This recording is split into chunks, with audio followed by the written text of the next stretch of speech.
দেশের উত্তরাঞ্চলের সীমান্তবর্তী একটি প্রাচীনতম জেলা, যার পরতে পরতে আছে পৌরাণিক কাহিনী, রাজাদের ইতিহাস, আরও আছে কিছু নিজস্ব ঐতিহ্য যা একান্তই আপন। হিস্টোরিয়ান ট্রেডিশনসের এই পর্বে আমরা আজ কথা বলবো যমুনা করতোয়ার অববাহিকায় অবস্থিত শান্ত নিরিবিলি সহজ সাদাসিধা ও সরল মানুষের এক নগরী দিনাজপুর জেলার নামকরণের ইতিহাস।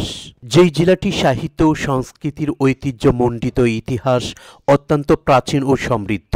বিশেষজ্ঞদের মতে ভারতের ছোট নাগপুর, বিন্ধ্যা পর্বত প্রভৃতি লক্ষ লক্ষ বছরের প্রাচীন স্থানগুলোর মৃত্তিকার সমগোত্রীয় দিনাজপুরের মাটি বহুকাল পূর্বে হিমালয় পর্বতের ভগ্নিরূপে জন্ম নেওয়া বরেন্দ্র ভূমির হৃদয়স্থানীয় স্থান দিনাজপুর। পশ্চিমবঙ্গের 23টি জেলার মধ্যে দিনাজপুর অন্যতম।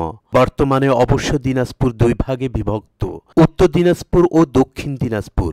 বাংলা ভাগের সময় কয়েক শতাব্দী ধরে পরিচিত দিনাজপুরও দুটি ভাগে বিভক্ত হয়ে যায়। দিনাজপুরের পূর্বাংশ বর্তমান বাংলাদেশের অন্তর্ভুক্ত হয়ে পড়ে এবং অপর অংশ পশ্চিমবঙ্গের একটি জেলায় পরিণত হয়। নবগঠিত এই জেলা পশ্চিম দিনাজপুর নামে পরিচিত। পরবর্তীকালে যোগাযোগ ও শাসনতান্ত্রিক সুবিধার জন্য 1992 সালে 1 এপ্রিল পশ্চিম দিনাজপুর জেলাকে দুভাগে বিভক্ত করা হয়। নামের সঙ্গে সাদৃশ্য রেখে উত্তর অংশ উত্তর দিনাজপুর এবং পশ্চিমাংশ পশ্চিম দিনাজপুর নাম রাখা হয়। বহু গল্প কাহিনী আর পুরানো দিনাজপুরের বিভিন্ন এলাকার নাম এবং পরিচয় পাওয়া যায়। এই জেলার নাম দিনাজপুর হলো কিভাবে, তা নিয়ে জনে জনে রয়েছে নানান মতবাদ। তবে বহু প্রচলিত মতবাদ হিসাবে বলা হয়ে থাকে যে এই অঞ্চলের জনপ্রিয় একজন রাজা ছিলেন, যার নাম দিনাজ বা দিনারাজ, যিনি দিনাজপুর রাজ পরিবারের প্রতিষ্ঠাতা ছিলেন। তার নাম অনুসারে রাজবাড়িতে রাজবাটি অবস্থিত মৌজার নাম হয় দিনাজপুর। পরবর্তীতে এই এলাকা দিনাজপুর নামে পরিচিতি লাভ করে।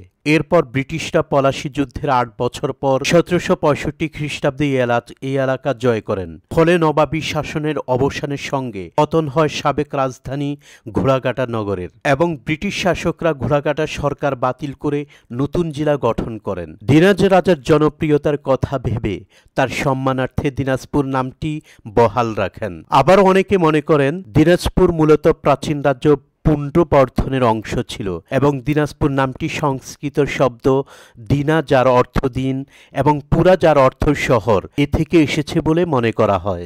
এ থেকে বোঝা যায় যে দিনাজপুর শহরটি একসময় একটি প্রধান বাণিজ্য কেন্দ্র ছিল, কারণ এটি ভারত ও চীনের মধ্যে একটি প্রধান বাণিজ্য রুটে অবস্থিত ছিল। অনেক ঐতিহাসিকদের মতে দিনাজপুরের রাজবাড়ি রাজা দিনাজ স্থাপন করেছেন বলে মনে করা হয়, কিন্তু অনেকের মতে 15 শতকের প্রথমার্ধে ইলিয়াস শাহের শাসনামলে সুপরিচিত রাজা গণেশ এই বাড়ির প্রতিষ্ঠাতা ছিলেন। ইতিহাসের পাতা উল্টাতে গিয়ে রাজা গণেশের পাশাপাশি দিনাজপুর জেলার নামকরণ সম্পর্কে আরেকটু ধারণা পাওয়া যায় যে বাংলার সুলতানি আমলে ইলিয়াস বংশের অবসানকালে একজন হিন্দু রাজা ছিলেন গণেশ। তার রাজত্বকাল ছিল 1415 সাল হতে 1418 সাল পর্যন্ত। রাজা গণেশ ছিলেন ভাতুলিয়া অঞ্চলের জমিদার। এই অঞ্চলটি গণেশগড় নামেও স্থানীয়ভাবে পরিচিত।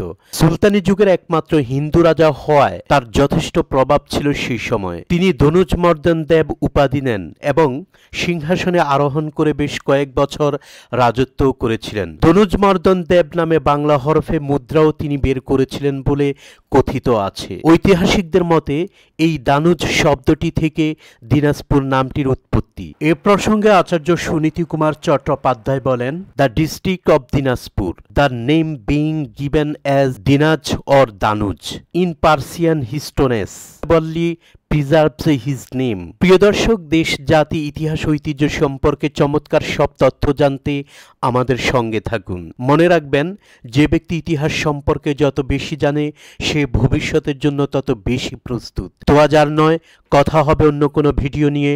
সে পর্যন্ত আপনারা ভালো থাকবেন, সুস্থ থাকবেন, নিরাপদ থাকবেন।